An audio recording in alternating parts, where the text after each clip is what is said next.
With that final statement, Louise stood, taking her pocketbook in her right hand and held it under Roly-Roly's bottom as she made her way to the foyer with Maurice trailing behind.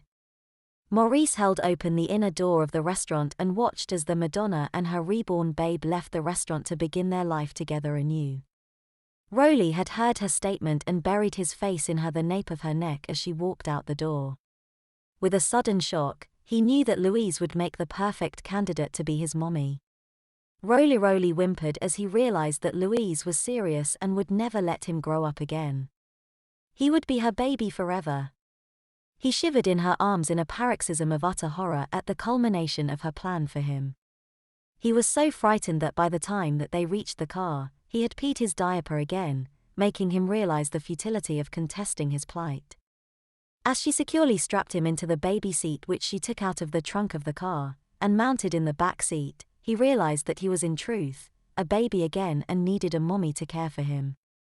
With a sigh of surrender, Roly-Roly put his thumb in his mouth unconsciously and began sucking it as Louise started the car and began driving home. "Yes, indeed, madam, you are right," Maurice whispered quietly to himself as he repaired to his station at the front of the restaurant. "Your husband was merely a child pretending to be a man. He shall be happier as your babe. Elsewise I could never have made the reservation for you in good conscience.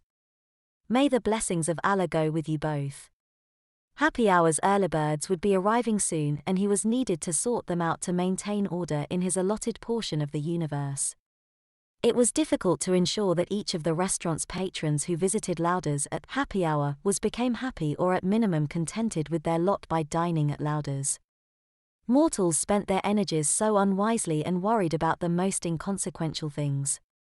The lot of a genie who had been commanded to be the maître of Lauder's cafe was not an easy one, but it was more interesting than spending 500 to 1,000 years cooped up in a tiny bottle or lamp.